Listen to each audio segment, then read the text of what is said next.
कि एक किला है। किला राजा राजवाड़ा में लोग बनाते थे, उसमें राजतंत्र में, लोकतंत्र में कोई किला उला किसी का नहीं होता। और लोकतंत्र में लोक सर्वोपरि है, जनता मालिक है, जनता जो चाहती है वही करती है। जो भी बड़े लोग हो जाते हैं तो दिक्कत इस बात की होती है कि जब लोग बड़े हो जाते हैं, ऊंचे ओहदे पर चले जाते हैं, वो 5 को 10 को बॉडीगार्ड लेके चलने में रहने लगते हैं, तो लोगों से कट जाते हैं। और उनको लगता है कि सारे लोग आकर के और हमारे सामने नतमस्तक रहें। जनता से कनेक्शन लोगों का नहीं रहता। आप बताइए, पूरे चुनाव में एक न कहीं मेरा पोस्टर था, न कहीं कोई बैनर था, कुछ भी आपको नहीं दिखा। मीडिया का इतना असहयोग हुआ कि अखबारों ने एक लाइन कभी नहीं छापा इस बात पर कि हाँ बंशीधर ब्रजवासी। इलेक्ट्रॉनिक मीडिया ने, प्रिंट मीडिया की मैं बात कर रहा हूँ, इलेक्ट्रॉनिक मीडिया में और सोशल मीडिया में तो लोग जो है यूट्यूबर लोग चलाते रहे, वो लोग तो ऐसे भी मेरा बयान वान चलाते रहते हैं, वो अलग बात थी। लेकिन अखबारों ने तो मुझे कोई जगह नहीं दी। अखबार में एक दिन भी कोई विज्ञापन नहीं छपा। लेकिन अखबारों में छपे विज्ञापन के सहारे आप लोगों से नहीं जुड़ सकते। अखबारों में जो तस्वीर छपती है, उसी अखबार को फाड़ करके उसी तस्वीर पर सामने लोग भूजा फेंकते हैं। तो यह तस्वीर लोगों के दिल में बननी चाहिए।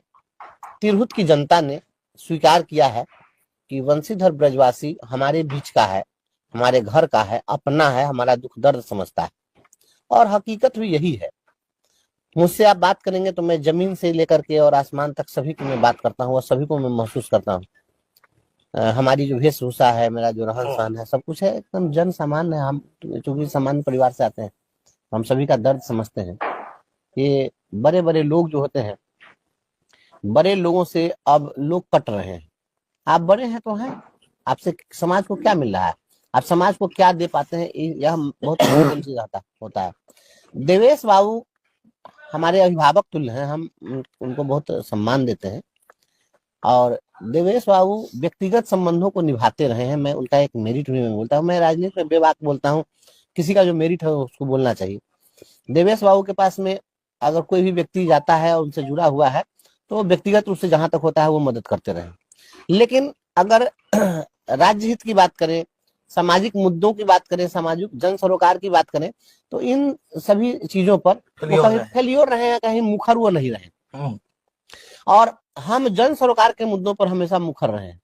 अगर मास शिक्षकों की बात करें तो शिक्षक के लिए ही मैं जीता मरता हूँ। सपने में भी मैं शिक्षक के ही आंदोलन को देखता हूँ, इसके सिवा मैं कुछ करता नहीं। तो एक बड़े संबर की लड़ाई हमने लड़ी है और उनको इस लड़ाई में सफलता भी मिली है। तो लोगों में एक विश्वास है कि नहीं, यह लड़ता है और ईमानदारी से संघर्ष करता है। तो ईमानदारी से जो भी संघर्ष करेगा लोग उसके साथ जुड़ेंगे। और अब आपकी कितनी ऊंची बिल्डिंग है, कितनी बड़ी इमारत है और कितनी महंगी गाड़ी है, इससे लोग नहीं जुड़ने वाले। बड़ी ऊंची दीवारें उनके मकानों की है, हमने तो खुले आसमान से दोस्ती कर ली। तो खुले आसमान से दोस्ती करने वाले लोग हमें पसंद कर रहे हैं। उनकी बहुत ऊंची ऊंची दीवारें हैं, उनसे लोगों को क्या। वास्तविकता में आपको बताता हूँ कि मैं टीवी नहीं देखता हूँ, मैं टेलीविजन नहीं देखता हूँ और अब अखबार भी बहुत कम पढ़ता हूँ, क्योंकि अखबारों की स्थिति जो है ना वह मुझे बहुत अच्छी नहीं लगती है। निष्पक्षता कम गई है क्या? बिल्कुल निष्पक्षता। वो तो अब एकदम सरकार प्रायोजित सारी खबरें छपती है। तो हम लोग का पटना में बड़ा बड़ा आंदोलन होता है, जब तक कुछ आदमी का सिर न फटे, लाठी नहीं चले, तब तक खबर ही नहीं छपती है। अब लोगों का एक जगह इकट्ठा होना, लाखों की भीड़ इकट्ठी हो जाती है, खबर नहीं छपती है। तो ये इस तरीके की स्थिति होता है। अखबार हम लोग पढ़ते नहीं है। सोशल मीडिया में थोड़ा बहुत हम लोगों से जुड़े हुए हैं, कनेक्टेड हैं, तो उसी के माध्यम से लोग चला देता है, वहीं पर लोग चलाते हैं। इसलिए देवेश बाबू ने या किसने क्या बयान दिया था, मैं हृदय से बताता हूँ, मुझे कुछ पता नहीं था। जो लोग कहा है कि मेरे अंगने में तुम्हारा क्या काम है या फिर टाइगर अभी जिंदा है, यह मुझको पता भी नहीं था कि यह किसने बोला।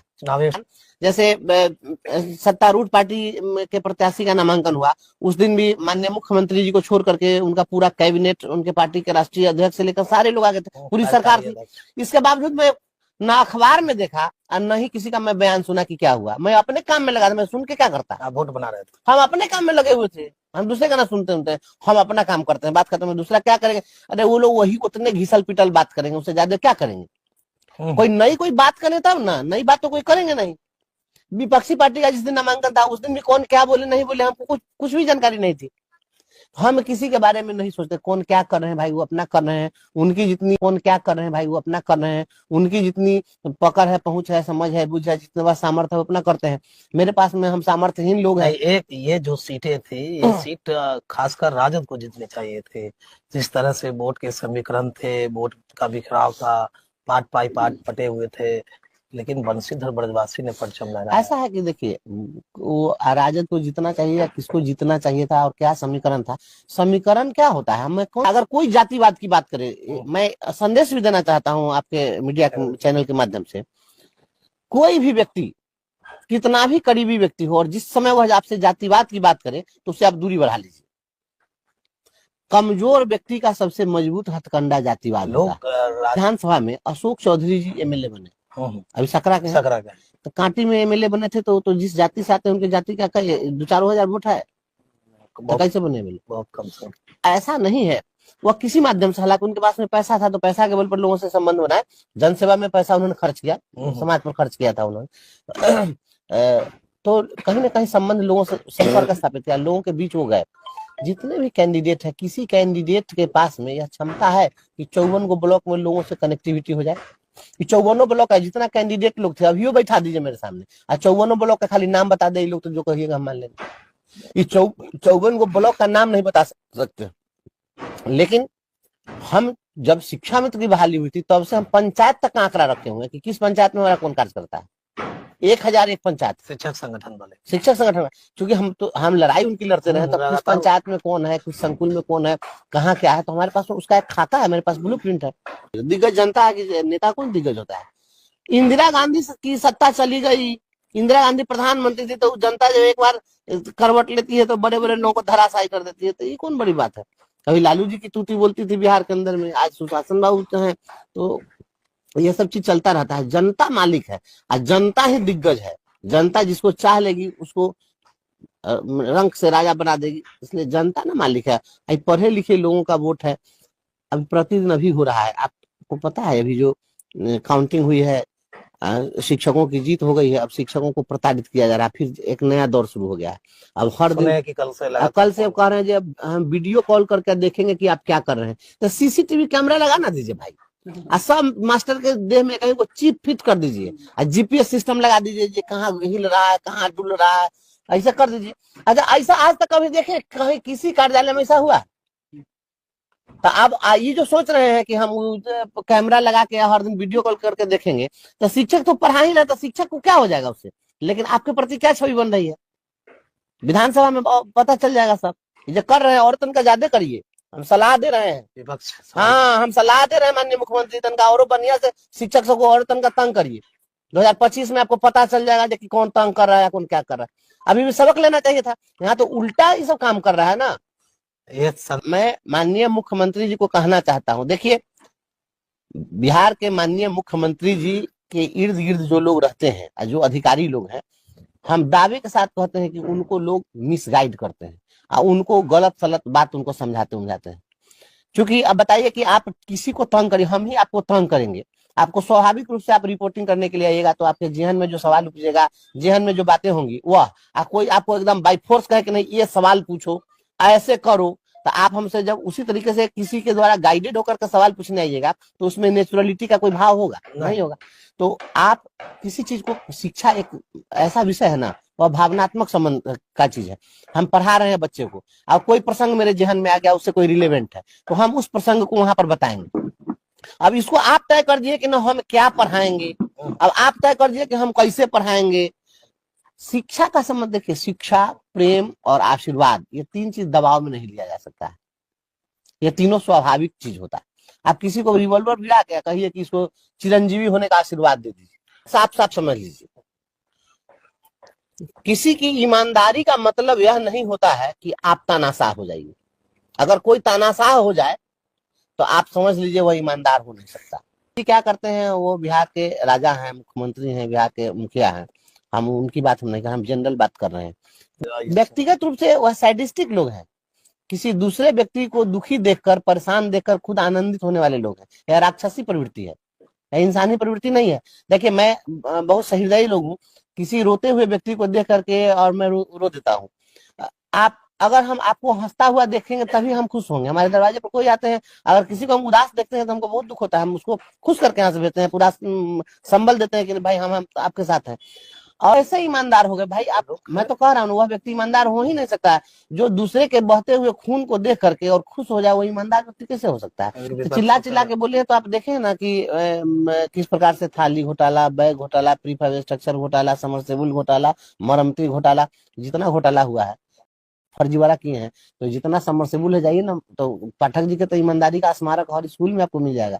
ये देखे ना, प्री फाइव स्ट्रक्चर बना और आंधी में उड़ के पेड़ पर लटक गया, तो वो भी तो उनके ईमानदारी का स्मारक है। ये करोड़ों लोगों ने उनको घोटालेबाज का सर्टिफिकेट दे दिया। तो अब इसमें हम क्या कर सकते हैं।